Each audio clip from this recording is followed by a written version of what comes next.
Today, and I'm not inside, so I can't see. I only hear on the news or read information.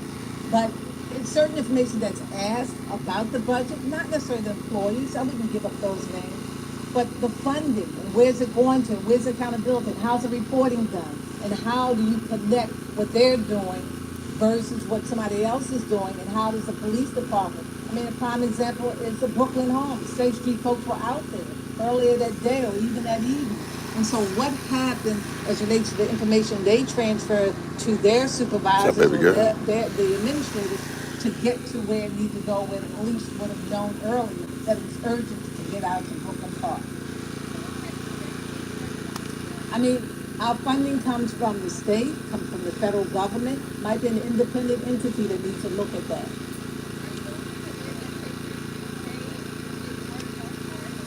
Let me put it this way. There's a whole lot of different programs that need to be analyzed. The one thing that I used as a tool in CityStat that Mayor O'Malley had created, and I used it in order to assess the success or failure, we had to go through that process. Ms. Dixon? That's only fair. What do you say directly to voters? You wrote this op-ed today, but you have a past. There's some who cannot move over that past. You run your third attempt now since you're running. What do you say directly to voters on the fence about The people that are on the fence to me, I'd like for them to know that what I wrote in the op-ed, in the apology, and being able to forgive and help me to move forward to help the citizens of Baltimore. You know, I think it's important that people know that, you know, a mistake was made.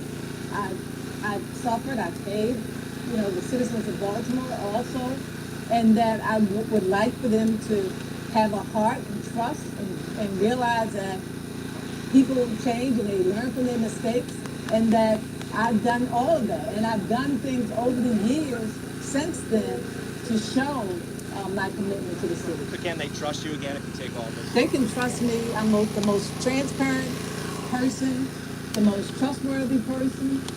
Because when you make mistakes, that's when you go to your God and you have to realize things that you have to do. You do everything to improve upon yourself. And that's a daily job that you have to do.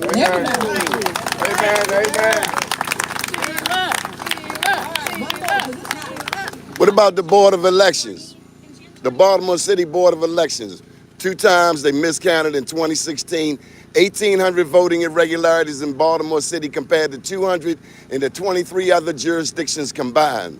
2020, out of nowhere come 8,000 votes. Do you trust Armstead Jones and the Baltimore City Board of Elections? Donnie, I'm going to leave that up to you to focus on that. I don't disagree with some irregularities, but hopefully we will see change in the board.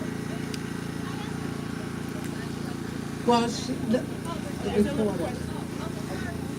In June 2020, you said you weren't going to run again. I did. What was going through your mind when you said that, and what's changed now?